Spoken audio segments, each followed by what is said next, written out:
যে ব্যক্তি ইহতিমাম ও গুরুত্ব সহকারে 5 ওয়াক্ত নামাজ আদায় করবে তো আল্লাহ তাআলা তাকে 5টি পুরস্কার দিবেন। কয়টি পুরস্কার? সবাই বলি কয়টি পুরস্কার? 5টি পুরস্কার। মুখস্থ রাখবেন, কাজে লাগবে। 1 নাম্বার, আল্লাহ নবী মুহাম্মদ রাসূলুল্লাহ সাল্লাল্লাহু আলাইহি ওয়াসাল্লাম বলেন, যে ব্যক্তি নিয়মিত নামাজ আদায় করবে আল্লাহ তাআলা তার দুনিয়ার মধ্যে রিজিকের যত অভাব অনটন আছে, যত প্রকার প্রয়োজন আছে, চাহিদা আছে, যে ব্যক্তি নামাজ ঠিকমতো আদায় করবে আল্লাহ তাআলা তার রিজিকের চাহিদা মিটিয়ে দিবেন। সুবহানাল্লাহ। আপনার কত প্রকার চাহিদা আছে, আপনার চাহিদার কমতি আছে, কিন্তু আল্লাহ তাআলার খাজানার মধ্যে যাত্রা পরিমাণ কমতি নেই। আপনি চাইতে চাইতে ক্লান্ত হয়ে যাবেন, কিন্তু রব্বে কারীম আপনাকে দিতে দিতে তার খাজানা থেকে যাত্রা পরিমাণও কমবে না। তো আল্লাহ বলেন, তুমি নিয়মিত নামাজ আদায় করবা, তোমার যত প্রকার চাহিদা আছে আমি আল্লাহ মিটিয়ে দিব। এটা আল্লাহ পাকের ওয়াদা বান্দার সাথে। 2 নাম্বার, মুল্লা আলী কারি রাহমাতুল্লাহি আলাইহি বলেন, যে ব্যক্তি ইহতিমাম ও গুরুত্ব সহকারে নামাজ আদায় করবে আল্লাহ তাআলা তার কবরে আযাব মাফ করে দিবেন, কবরে গাড়ি আল্লাহ তাআলা তার জন্য আসান করে দিবেন। 3 নাম্বার, মুল্লা আলী কারি রাহমাতুল্লাহি আলাইহি বলেন, কবরের পর হইতেছে বান্দা যখন হাসরের মাঠ কায়েম হবে ওই সময় প্রত্যেকটা বান্দার আমলনামা আল্লাহ তাআলা বান্দার কাছ থেকে হিসাব নেবেন। আমার আপনার সাথে প্রত্যেকটা বান্দার সাথে 2 জন ফেরেশতা নিযুক্ত আছে, কিরামান কাতিবিন। একজনের কাজ হইতেছে নেক আমল লেখা, আরেকজনের কাজ হইতেছে বদ আমল লেখা। এই যে লিখতে লিখতে আমার আপনার কর্মের যে খাতা লেখছে আল্লাহ তাআলা ওই হাসরের মাঠে আমাকে আপনাকে ওই খাতা দিয়ে বলবেন, ইকরা কিতাবাকা কাফা বিনাফসিকাল ইয়াওমা আলাইকা হাসিবা। বান্দা, তোমার আমলনামা যে খাতা দিছি তুমি আমাকে পড়ে শোনাও। বলবেন, আল্লাহ আমি তো আর কি পড়তে পারি না, দুনিয়ার মধ্যে আমি লেখাপড়া করি নাই। আল্লাহ তাআলা ওই ইলম সবাইকে দিয়ে দিবেন যে খাতা দেখার সাথে সাথে পড়ার মতো যোগ্যতা থাকে। তো আল্লাহ বলবেন, বান্দা তুমি পড়া শুরু করো। কি পড়বা? তুমি তোমার আমলনামা আমাকে পড়ে শোনাও, কি করছো। প্রত্যেকটা সেকেন্ডের কথা আল্লাহকে বলতে হবে যে আল্লাহ অমুক টাইমে আমি এই কাজ করছি, এই কাজ করছি, এই কাজ করছি, এই কাজ করছি।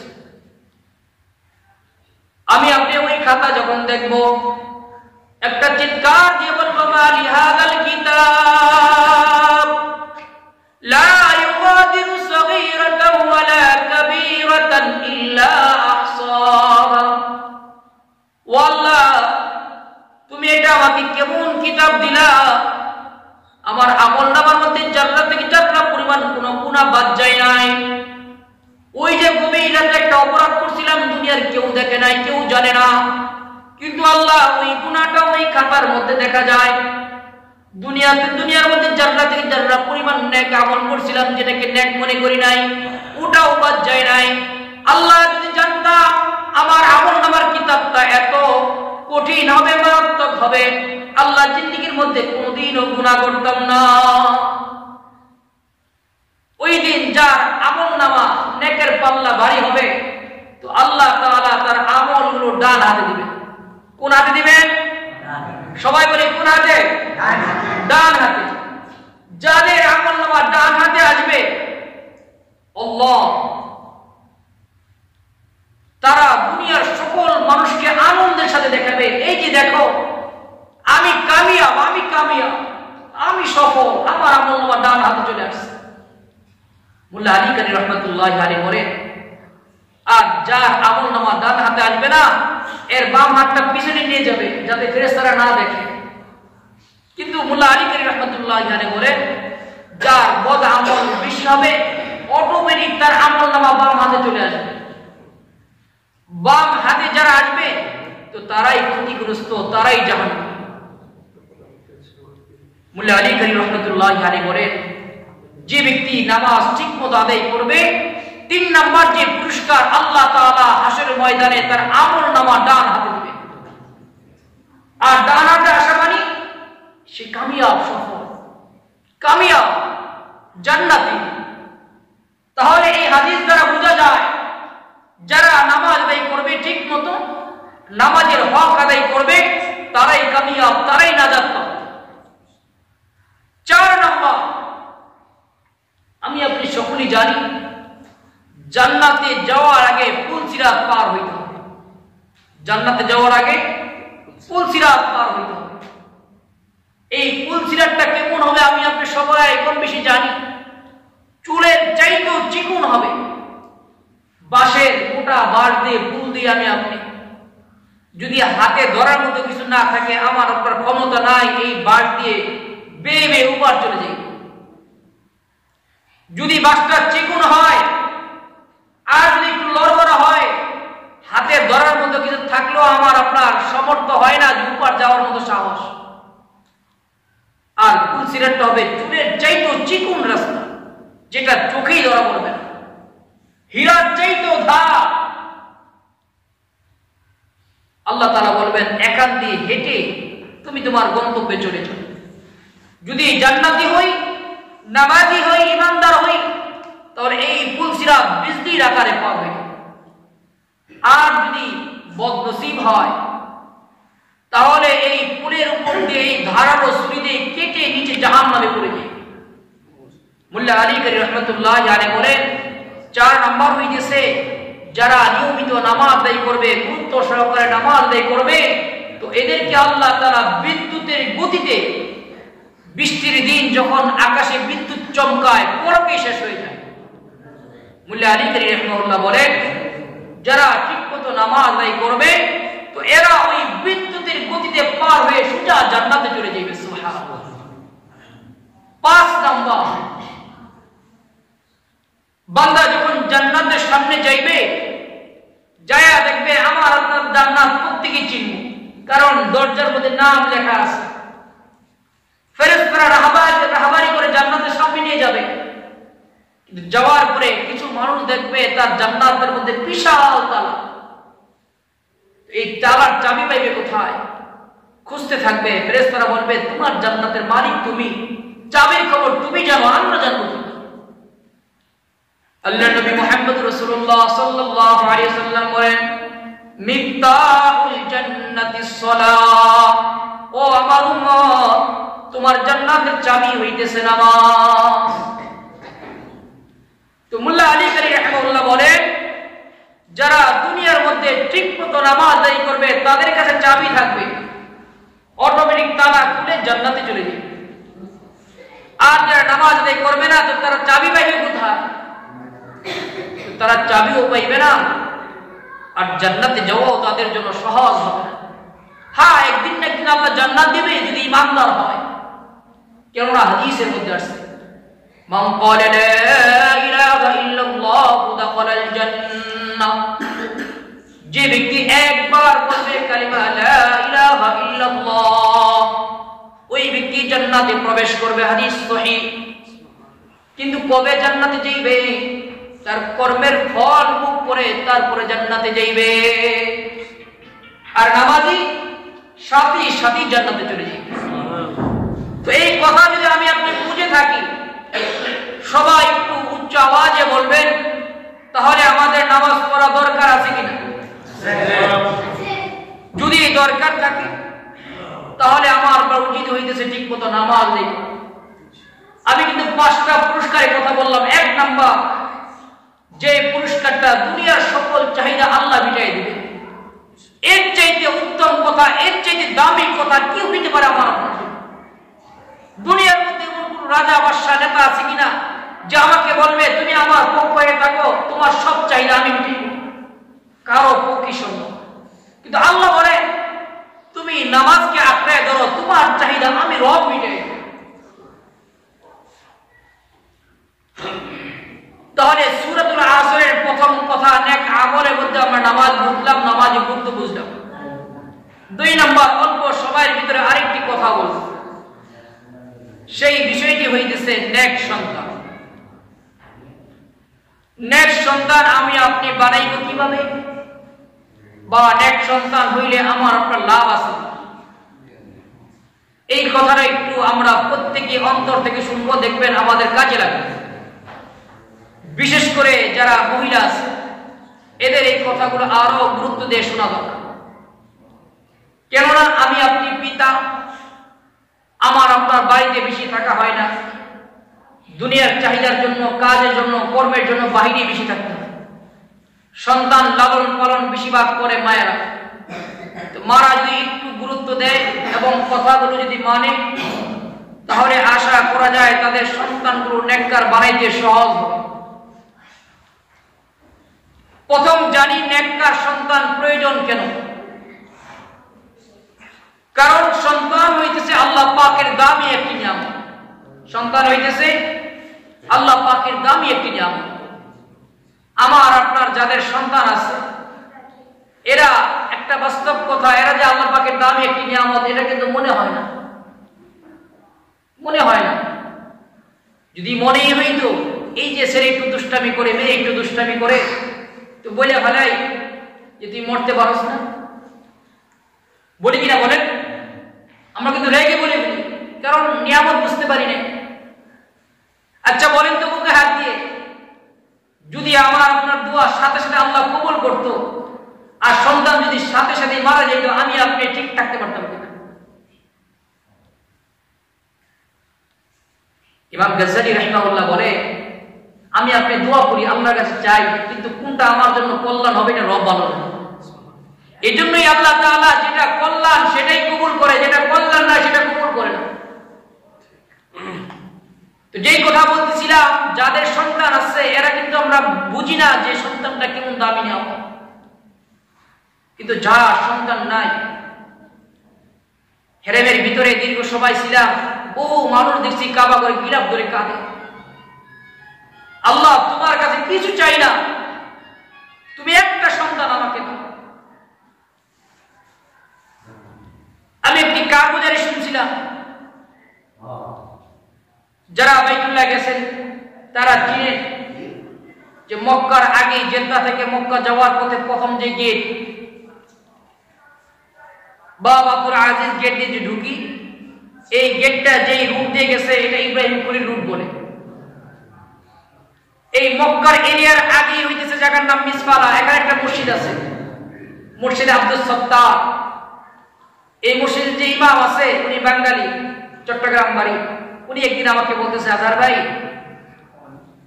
আমাদের চট্টগ্রামের একজন ব্যক্তি অনেক বড় ব্যবসায়ী, তো বিশাল তার বিজনেস, এমন কোন মাস নাই কয়েক কোটি ইনকাম না হয়। তাহলে বুঝে নেন কি পরিমাণ বড় বিজনেসম্যান, কিন্তু কোন সন্তান নাই। যাও একটা পালক আনছে, তাও কথা শুনে না, অবাধ্য হয়ে গেছে। তো উনি যখন উমরা করতে আসছে, যেহেতু ওনার পরিচিত রূপ, তো ওনাকে নিয়ে তাওয়াফ করতেছে, ওনাকে নিয়ে হজের যে কাজগুলো আছে এটা শেষ করতেছে, উমরার কাজ শেষ করতেছে। উনি বলতেছে, আমি নিজের চোখে দেখছি, যখন কাবার গিলাফটা ধরতে পারছে তো সাথে সাথে চিৎকার করে হাওয়া করে কাঁদতেছে, আর বলতেছে, আল্লাহ তুমি তো আমাকে কোনো সন্তান দাও নাই, আল্লাহ তুমি আমার একটা সন্তান দাও, প্রয়োজন একটা প্রতিবন্ধী সন্তান দাও, যেন আমি বলতে পারি যে আমার একটা সন্তান আছে। দোস্ত হাবাব, এটাই সত্য। যারা মক্কায় যায় এদের জিজ্ঞেস করবেন, যারা মদিনায় যায় জিজ্ঞেস করবেন, কত আল্লাহর পাগল্লা কান্দে, আল্লাহ একটা সন্তান দাও, একটা সন্তান। সন্তান দামি একটি নিয়ামত। শুধু সন্তানের জন্য আমরা যে কাঁদি তাও না, কয় নম্বর রোগ আছে। আল্লাহ পাকের জলিলুল কদর একজন পয়গম্বর ছিলেন ইব্রাহিম আলাইহিস সালাতু ওয়াস সালাম, যার ব্যাপারে বলা হয় খলিলুল্লাহ, আল্লাহর খলিল, আল্লাহর প্রিয় বন্ধু।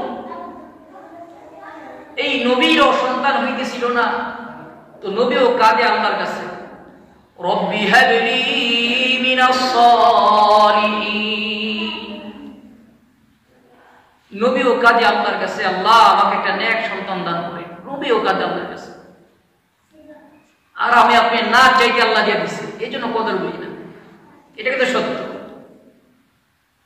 না চাইতে আল্লাহ দিয়ে দিছে এই জন্য কদর বুঝি না। যদি চাইতে চাইতে চোখের পানি ফালাইতে ফালাইতে শুকাইয়া পাইতাম তখন এর কদর বুঝতাম যে আল্লাহ আমাকে কি দিয়েছে। দোস্ত হাবাব আশরাফ আলী থানভী রাহমাতুল্লাহি আলাইহি বলে, ও দুনিয়ার মানুষ, তোমাদের সন্তানগুলো আল্লাহ পাকের পক্ষ থেকে তোমাদের কাছে আমানত। যদি এই সন্তানগুলো সঠিকভাবে করতে পারো, আমানত যদি তুমি ঠিকমতো পালন করতে পারো, আমানতের দায়িত্ব যদি পালন করতে পারো, ও বান্দা তুমি নেক সন্তান দুনিয়াতে রেখে যাইবা। কবরের জিন্দেগীর মধ্যে যদি ধরা খায়া যাও, আল্লাহ তাআলা এই নেক সন্তানের কারণে কবর থেকে, কবরে আযাব থেকে তোমাকে বাঁচিয়ে দিবে। আশরাফ আলী থানভী রাহমাতুল্লাহি আলাইহি বলেন, মিজানের পাল্লা যদি নেকির পাল্লা হালকা হয়ে যায়, গুনাহের পাল্লা ভারী হয়ে যায়, জাহান্নামের ফয়সালা হয়ে যাবে। তুমি যদি দুনিয়ার মধ্যে নেক সন্তান রেখে যেতে পারো, ওই নেক সন্তানের উসিলায় আল্লাহ তাআলা জাহান্নাম থেকে তোমাকে জান্নাত দিয়ে দিবেন। সুবহানাল্লাহ।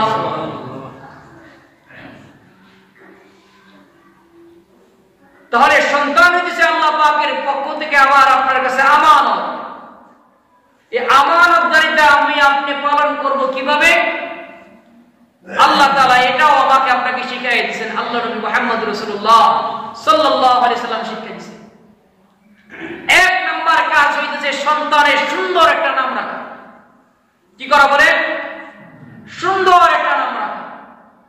আমি আপনি সন্তানের নাম রাখছি, কয়টা লোক সন্তানের নামের অর্থ জানেন বলেন তো? নাম তো রাখছি, কিন্তু সন্তান তো এটা আমার আপনার কাছে পাওয়া ছিল সুন্দর একটা নাম। আল্লাহ নবীর কাছে এক সাহাবী তার সন্তান নিয়ে আসছে, ওগো নবী, আমার সন্তানটা সব সময় অসুস্থ থাকে। নবী বলেন, তোমার সন্তানের নাম রাখছো কি? যেই নাম বলছে নামের অর্থই অসুস্থ ওয়ালা। অসুস্থ ওয়ালা। তো নবী বলে, তোমার সন্তান অসুস্থ থাকবে না তো কে থাকবে?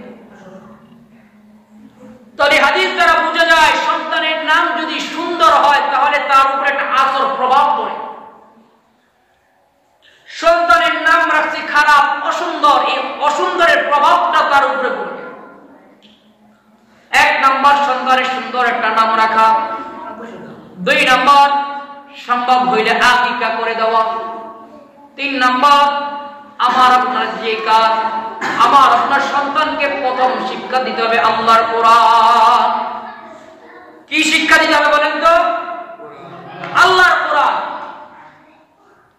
আল্লাহর কোরআন আমার আপনার কয়জন সন্তানকে শিখাইতে পারছে?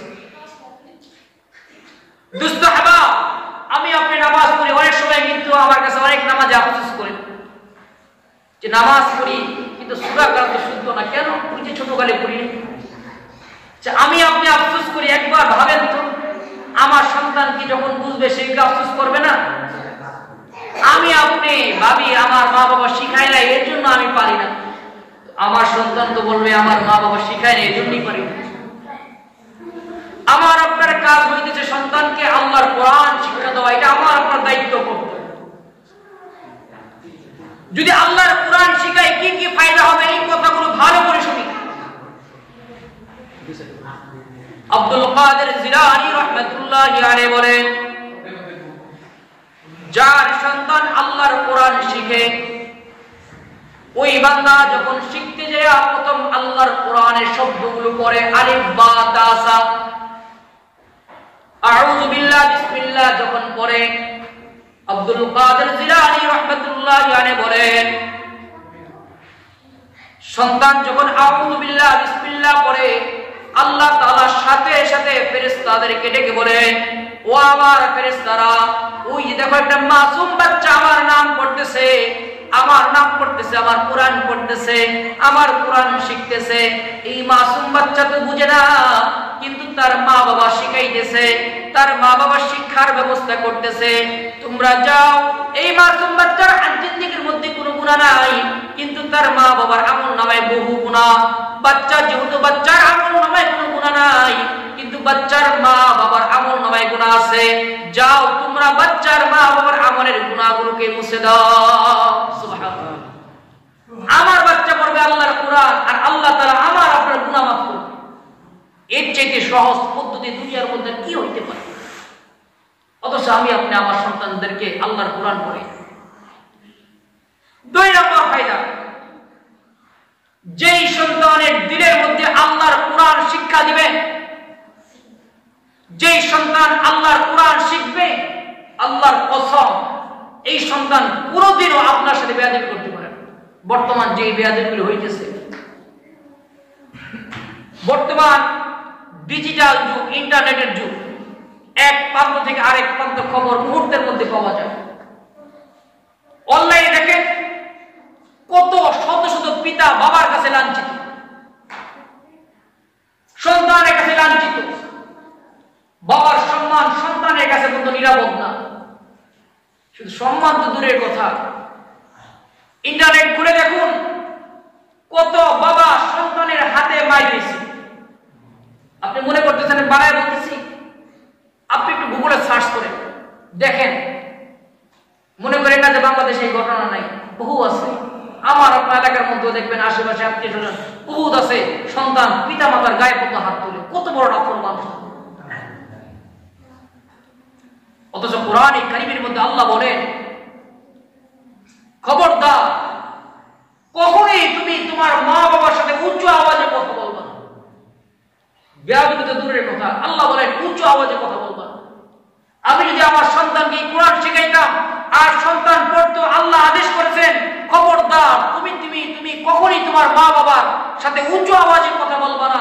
আমার সন্তান আল্লাহর কোরআন পড়তো, জানতো, আমার সন্তান কোনোদিন আমার সাথে উচ্চ আওয়াজে কথা বলতো। আমি আমার সন্তানকে শিখাই না, আমার ব্যর্থতা। এই জন্যই আজকে সন্তান আমার সাথে বেয়াদবি করে, আমার সাথে উচ্চ আওয়াজে কথা বলে। তাহলে 2 নম্বর ফায়দা হইতেছে কি? যদি আমি আমার সন্তানকে কোরআন শিখাইতে পারি, আমার সন্তান আমার সাথে সুন্দর আচরণ করবে। আরো সহজ করে দিই, আমাদের মতো যারা মৌলবী আছে, আমরা তো মনে করি যাদের সন্তান মাদ্রাসা পড়াইছে, কোরআন পড়াইছে, হাদিস পড়াইছে, এরা বহুত বড় লস করে আনাইছে। আচ্ছা আপনি বলেন তো, আপনি কয়টা খবর পাইছেন ওই মৌলবী তার পিতা মাতাকে পিটাইছে, ওই মৌলবী তার মা বাবাকে বেজ্জতি করছে, অপমানিত করছে, লাঞ্ছিত করছে? কয়টা খবর পাইছেন বলেন? হঠাৎ হয়তো 2-1টা খবর পাইতে পারেন, খুঁজে পাইতে পারেন, কিন্তু অধিকাংশই দেখা যাবে যারা আল্লাহর কোরআন পড়ছে তারা কখনই মা বাবার সাথে বেয়াদবি করে, সুন্দর আচরণ করে। একজন ইমামের বেতন কত বলেন? এমন বহু মসজিদে এখনো আছে 4,000-5,000 টাকা বেতন। অথচ যায় দেখেন ওই ইমামও তার মা বাবাকে নিয়ে সুন্দরভাবে সংসার চালাইতেছে। আর আমার আপনার সন্তান মাসে 50,000 টাকা ইনকাম করে, তারপরও মা বাবার সাথে খাওয়ার মতো নাকি তার অবস্থা নেই। এটাই কিন্তু বাস্তব, এটাই সত্য। কারণ সন্তানের মধ্যে দিন নাই, আল্লাহর কোরআন নাই, এই জন্য সন্তান জানে না পিতা মাতা কি পরিমাণ দামি নিয়াম। তাহলে 2 নম্বর হইতেছে, আমি যদি সন্তানকে আল্লাহর কোরআন শিখাই, তাহলে আমার সন্তান আমার সাথে সুন্দর আচরণ করবে। 3 নম্বর ফায়দা হইতেছে, দুস্থ হাবাব, একদিন আমি দুনিয়াতে থাকবো না, আপনিও থাকবেন না, প্রত্যেকে আমরা জানি। আমি যখন কবরে যাইব, আমার সন্তানকে যদি আল্লাহর কোরআন শিক্ষা দেই, আমার সন্তান যখন নামাজে দাঁড়াইবে, আমার সন্তান যখন নামাজে পড়ে হাত উঠাইবে, আমার সন্তান কিন্তু তখনই মা বাবার কথা মনে করবে আর চোখের পানি ছেড়ে বলবে, রব্বিরহামহুমা কামা রাব্বায়ানি সগীরা।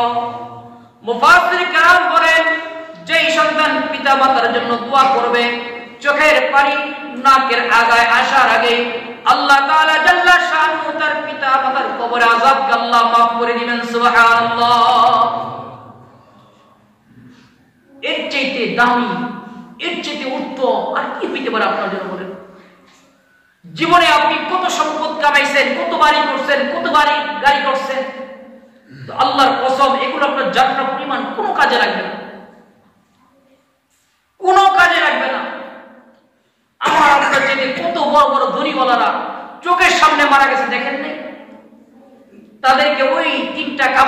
সাদা কাপড় পেঁচাইয়া ওই মাটি কিনে দিয়েছে, কোটি কোটি টাকার মালিক সব রেখে গেছে।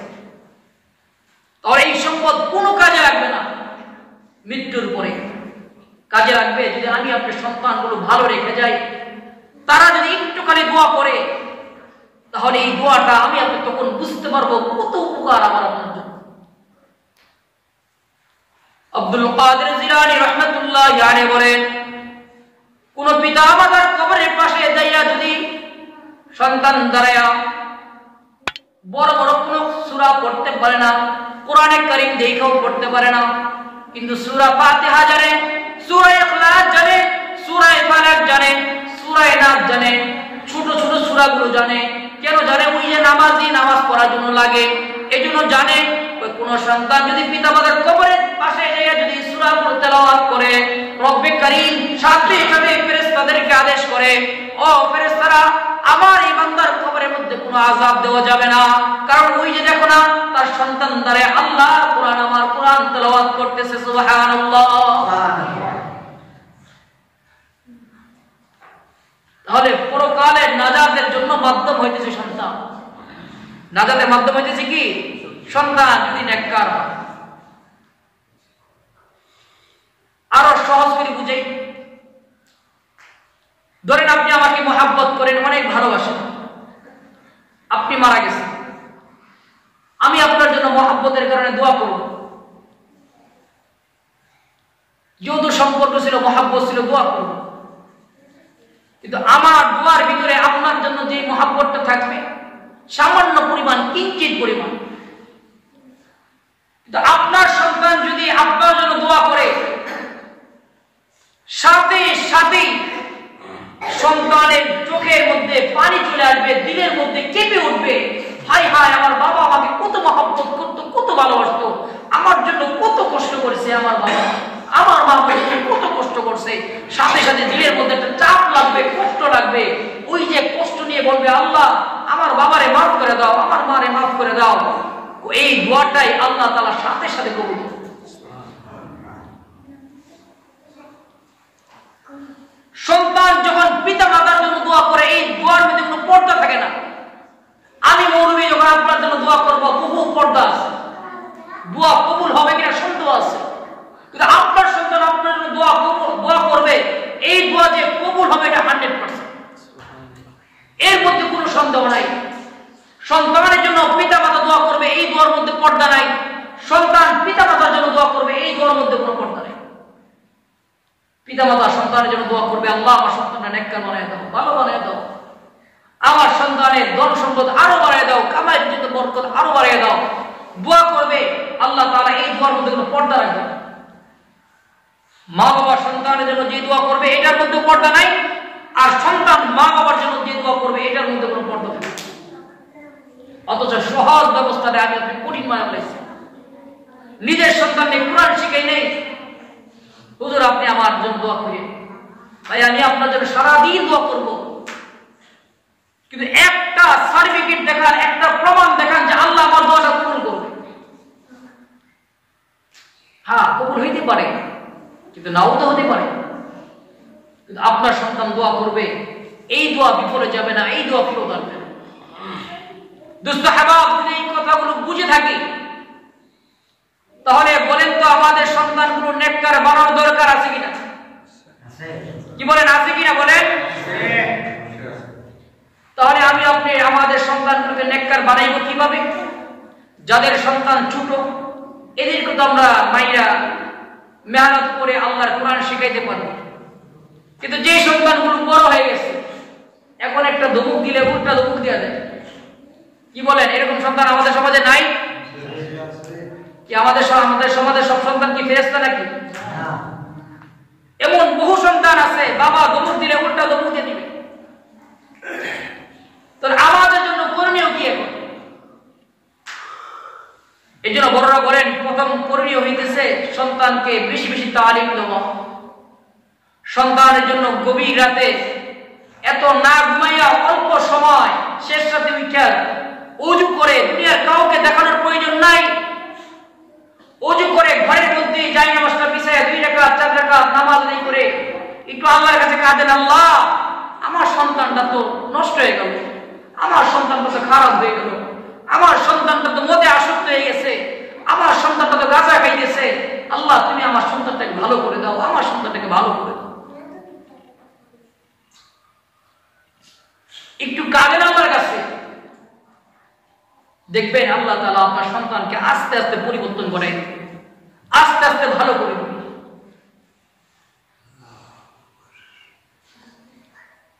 কিন্তু আমি আপনার সন্তানের জন্য কাঁদি না, আল্লাহর কাছে দোয়াই করি না, ওই চাচার কাছে যাই, মামুর কাছে যাই, আমার সন্তানটা ভালো করে যাই।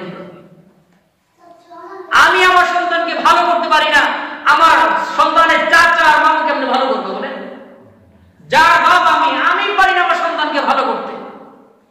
সন্তান বাপেরই মানে না, সেখানে চাচার ভালো মানবে না। যাদের সন্তানগুলো নষ্ট হয়ে গেছে, এরা আমরা একটু আল্লাহর কাছে বেশি বেশি কাঁদবো, আল্লাহ আমার সন্তানটা নষ্ট হয়ে গেছে, আমার সন্তানটা খারাপ হয়ে গেছে, আল্লাহ তুমি আমার সন্তানটাকে ভালো করে দাও, আমার সন্তানের দিলটাকে পরিবর্তন করে দাও। আল্লাহর কাছে যদি কান্নাকাটি করতে পারি, দেখবেন কান্নাকাটি করতে করতে এক সময় আল্লাহ আমার দোয়া কবুল করবে, আর আল্লাহ তাআলা আমার আপনার সন্তানকে আল্লাহ তাআলা নেককার বানায় দেবে। যদি নেককার হয়ে যায়, দুনিয়াতেও ফায়দা, আখিরাতেও ফায়দা। দুনিয়াতে কি ফায়দা বুঝে বললাম, সন্তান কখনই মা বাবার সাথে বেয়াদবি করবে না, আর বুড়া বয়সে সন্তান যদি পিতা মাতাকে সম্মান করে, এর চাইতে বড় সুখ আর তার জন্য কিছু নেই। আর সন্তান যদি খারাপ আচরণ করে, আপনি রাজপ্রাসাদে থাকার পরেও আপনি বুঝতে পারবেন কি পরিমাণ যন্ত্রণার ভিতরে আপনি আছেন। আল্লাহ তাআলা আমাদের সকলকে যেই কথাগুলো বললাম, আমাকে সহ আমাদের সকলকে এই কথাগুলো মানা এবং আমল করার তৌফিক দান করুন। সকলেই বলি আমিন। ওয়া আখিরু দাওয়ানা আলহামদুলিল্লাহি রাব্বিল আলামিন।